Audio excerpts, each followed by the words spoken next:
श्री बृहस्पतिवार व्रत कथा। भारतवर्ष में एक राजा राज्य किया करते थे।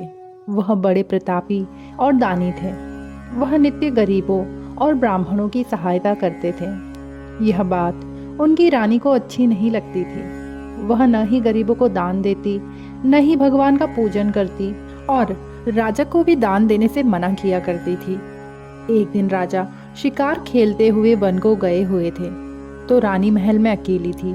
उसी समय बृहस्पति देव साधु के वेश में राजा के महल में भिक्षा लेने के लिए आए और रानी से भिक्षा मांगने लगे और भिक्षा मांगी। रानी ने भिक्षा देने से इनकार किया और कहा, हे साधु महाराज, मैं तो दान पुण्य से तंग आ गई हूँ। मेरा पति सारा धन लुटाता रहता है। मेरी इच्छा है कि हमारा सारा धन नष्ट हो जाए, फिर न रहेगा बांस और न बजेगी बांसुरी। साधु ने कहा, देवी तुम तो बड़ी अजीब हो। धन संतान तो सभी चाहते हैं, पुत्र और लक्ष्मी तो पापी के घर पर भी होने चाहिए। यदि तुम्हारे पास अधिक धन है तो भूखों को भोजन दो, प्यासों के लिए प्याऊ बनवाओ, मुसाफिरों के लिए धर्मशालाएं खुलवाओ। जो निर्धन अपनी कुंवारी कन्याओं का विवाह नहीं करवा सकते, उनका विवाह करा दो। ऐसे और कई काम हैं जिनके करने से तुम्हारा यश परलोक में फैलेगा। परंतु रानी पर उपदेश का कोई प्रभाव न पड़ा। वह बोली, मुझे कुछ न समझाएं। मैं ऐसा धन नहीं चाहती जो हर जगह बांटती फिरूं। साधु ने उत्तर दिया, यदि तुम्हारी ऐसी ही इच्छा है तो तथास्तु। तुम ऐसा करना कि बृहस्पतिवार को घर लीप कर पीली मिट्टी से अपना सिर धोकर स्नान करना, भट्टी चढ़ाकर कपड़े धोना। ऐसा करने से आपका सारा धन नष्ट हो जाएगा। इतना कहकर वह साधु महाराज वहां से आलोप हो गए। जैसे साधु ने कहा वैसे ही रानी करने लगी। 6 बृहस्पतिवार ही बीते थे कि उसका समस्त धन नष्ट हो गया और भोजन के लिए दोनों तरसने लगे, सांसारिक भोगों से दुखी रहने लगे। तब वह राजा रानी से कहने लगा कि तुम यहाँ पर रहो, मैं दूसरे देश में जाऊं, क्योंकि यहाँ पर मुझे सभी जानते हैं, इसलिए कोई कार्य नहीं कर सकता। देश चोरी परदेश भीख बराबर है। ऐसा कहकर राजा परदेश चला गया। वहाँ जंगल को जाता और लकड़ी काट कर लाता और शहर में बेचता। इसी तरह जीवन व्यतीत करने लगा। एक दिन दुखी होकर जंगल में एक पेड़ के नीचे निश्चित रूप से आसन जमाकर बैठ गया। वह अपनी दशा को याद करके व्याकुल होने लगा। बृहस्पतिवार का दिन था। एकाएक उसने देखा कि निर्जन वन में एक साधु प्रकट हुए और वह साधु भेष में स्वयं बृहस्पति देवता थे। लकड़हारे के सामने आकर बोले, हे लकड़हारे, इस सुनसान जंगल में तू चिंतामग्न क्यों बैठा है? लकड़हारे ने दोनों हाथ जोड़कर प्रणाम किया और उत्तर दिया, महात्मा जी, आप सब कुछ जानते हैं, मैं क्या कहूँ। यह कहकर वह रोने लगा और साधु को आत्मकथा सुनाई। महात्मा जी ने कहा, तुम्हारी स्त्री ने बृहस्पति के दिन वीर भगवान का निरादर किया है। अब तुम चिंता को दूर करके मेरे कहने पर चलो तो तुम्हारे सब कष्ट दूर हो जाएंगे और भगवान पहले से भी अधिक संपत्ति तुम्हें देंगे। तुम बृहस्पतिवार के दिन पाठ किया करो। 2 पैसे के चने मुनक्का मंगवाकर उसका प्रसाद बनाओ और शुद्ध जल से लोटे में शक्कर मिलाकर अमृत तैयार करो। कथा के पश्चात अपने सारे परिवार और सुनने वाले प्रेमियों में अमृत का प्रसाद बांटकर आप भी ग्रहण करो। ऐसा करने से भगवान तुम्हारी सब कामनाएं पूरी करेंगे। साधु के ऐसे वचन सुनकर लकड़हारा बोला, हे प्रभु, मुझे लकड़ी बेचकर इतना पैसा नहीं मिलता जिससे भोजन करने के उपरांत कुछ बचा सकूं। मैंने रात्रि में अपनी स्त्री को व्याकुल देखा है। मेरे पास कुछ भी नहीं जिससे उसकी खबर मंगा सकूं। साधु ने कहा, हे लकड़हारे, तुम किसी बात की चिंता मत करो। बृहस्पतिवार के दिन तुम रोजाना की तरह लकड़ियां लेकर शहर को जाओ। तुमको रोज से दुगुना धन प्राप्त होगा, जिससे तुम भली भांति भोजन कर लोगे तथा बृहस्पति देव की पूजा का सामान भी आ जाएगा। इतना कहकर साधु अंतर ध्यान हो गए। धीरे धीरे समय व्यतीत होने पर फिर वही बृहस्पतिवार का दिन आया। लकड़हारा जंगल से लकड़ी काटकर किसी भी शहर में जाकर बेचने लगा। उसे उस दिन और दिन से अधिक पैसा मिला। राजा ने चना गुड़ आदि लाकर गुरुवार का व्रत किया। उस दिन से उसने सभी क्लेश दूर होते दिखे। परंतु जब दोबारा गुरुवार का दिन आया तो वह बृहस्पतिवार का व्रत करना भूल गया। इस कारण बृहस्पति भगवान नाराज हो गए। उस दिन से उस नगर के राजा ने विशाल यज्ञ का आयोजन किया तथा शहर में यह घोषणा करा दी कि कोई भी मनुष्य अपने घर में भोजन न बनावे, न आग जलावे, समस्त जनता मेरे यहाँ भोजन करने आवे। इस आज्ञा को जो न मानेगा उसके लिए फांसी की सजा दी जाएगी। इस तरह की घोषणा संपूर्ण नगर में करवा दी गई। राजा की आज्ञा अनुसार शहर के सभी लोग भोजन करने गए, लेकिन लकड़हारा कुछ देर से पहुंचा। इसलिए राजा उसको अपने साथ घर लिवा ले आए और ले जाकर भोजन करा रहे थे तो रानी की दृष्टि उस खूंटी पर पड़ी जिस पर उसका हार लटका हुआ था। वह हार वहां दिखाई न दिया। रानी ने निश्चय किया कि मेरा हार इस मनुष्य ने चुरा लिया है। उसी समय पर सैनिकों को बुलवाकर उसको जेल खाने में डलवा दिया। जब लकड़हारा जेल खाने में पड़ गया और बहुत दुखी होकर विचार करने लगा कि न जाने कौन से पूर्व जन्म के कर्म से मेरे लिए यह दुख प्राप्त हुआ है, और उसी साधु को याद करने लगा जो कि जंगल में मिला था। उसी समय तत्काल बृहस्पति देव साधु के रूप में प्रकट हो उसकी रक्षा के लिए वहां उपस्थित हो गए। उसकी ऐसी दशा देखकर कहने लगे, अरे मूर्ख, तूने बृहस्पति देव की कथा नहीं करी, इस कारण तुझे यह दुख प्राप्त हुआ है। अब चिंता मत कर, बृहस्पतिवार के दिन जेल खाने के दरवाजे पर 4 पैसे पड़े मिलेंगे। उनसे तू बृहस्पति देव की पूजा करना, तेरे सभी कष्ट दूर हो जाएंगे। बृहस्पति के रोज उसे 4 पैसे मिले।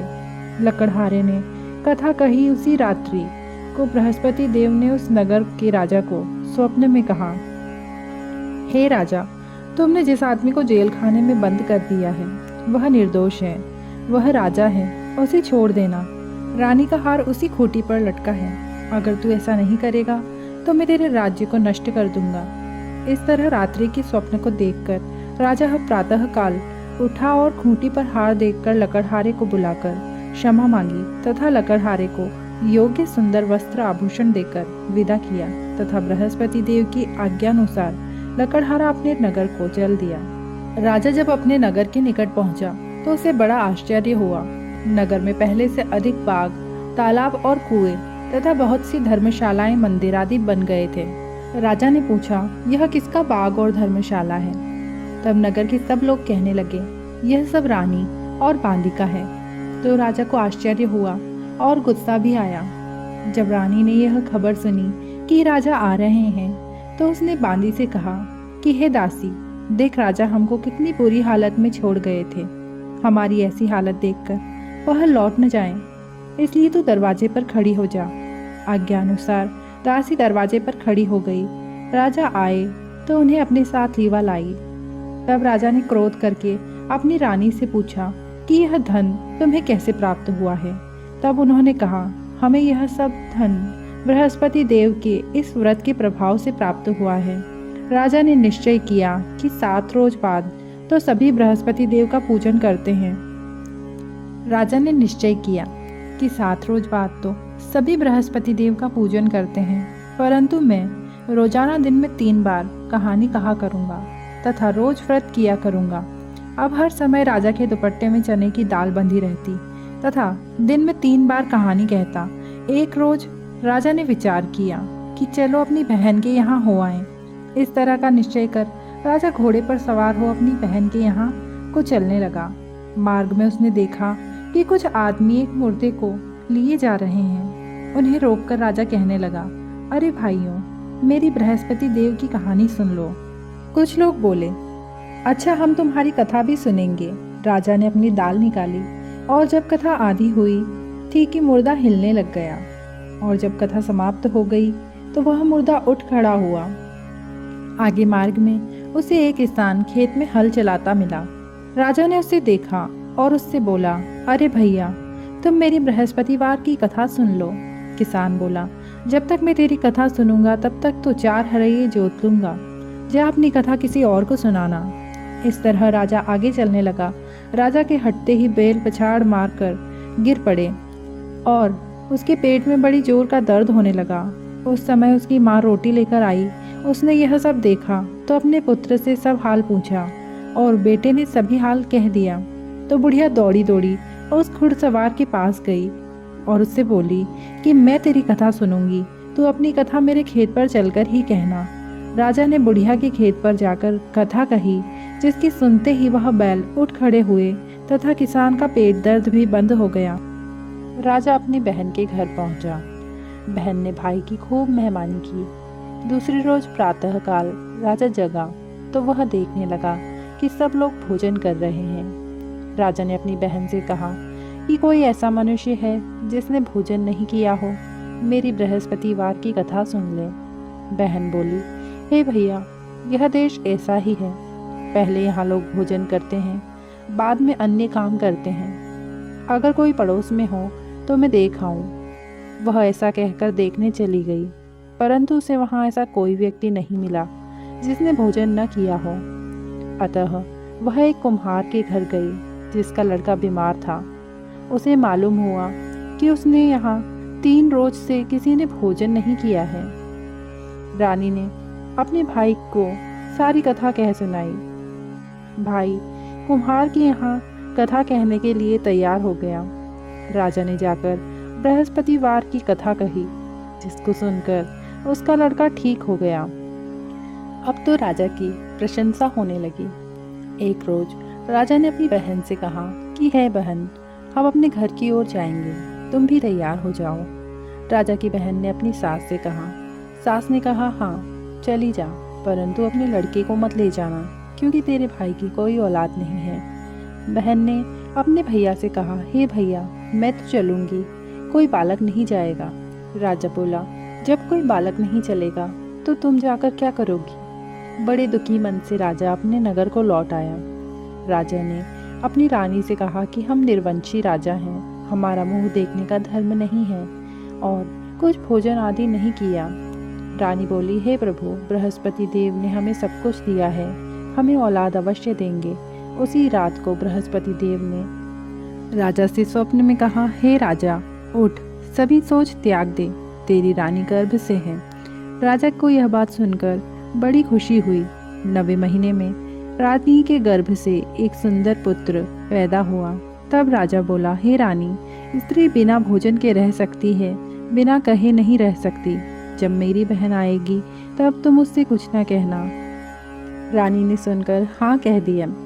जब राजा की बहन आई और उसने यह शुभ समाचार सुना तो वह बहुत खुश हुई तथा बधाई लेकर अपने भाई के यहाँ आई। तभी रानी ने कहा, घोड़ा चढ़कर तो नहीं आई, गधी चढ़कर आई है।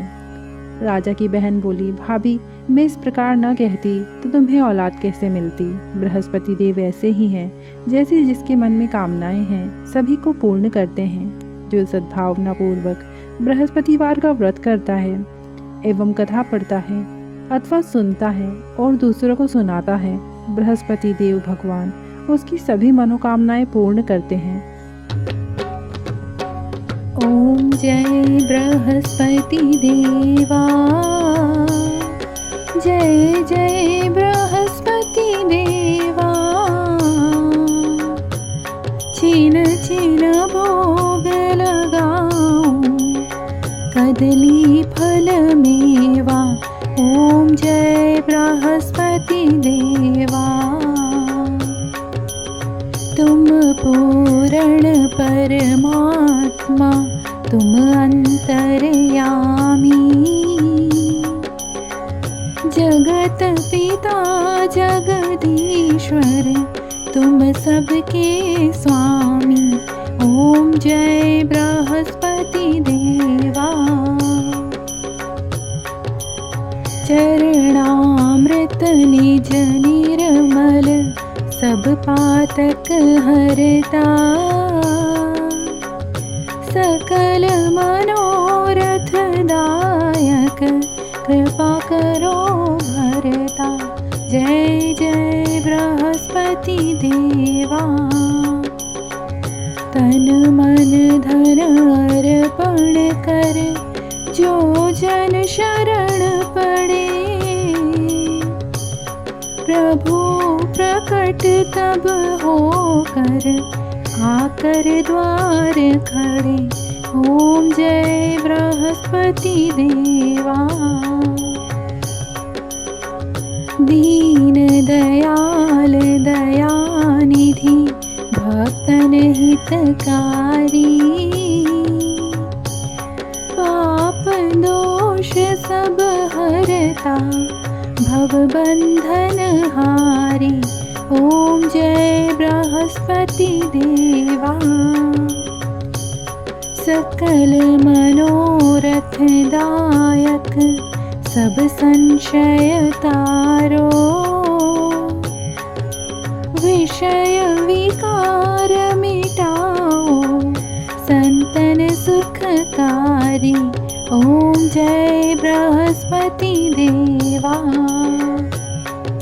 जो कोई आरती तेरी प्रेम सहित गावे,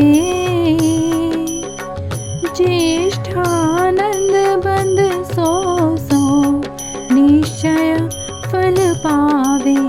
ओम जय बृहस्पति देवा। बोलो बृहस्पति देव भगवान की जय। वीडियो अगर आपको पसंद आया हो तो इसे लाइक और शेयर जरूर कीजिएगा। धन्यवाद।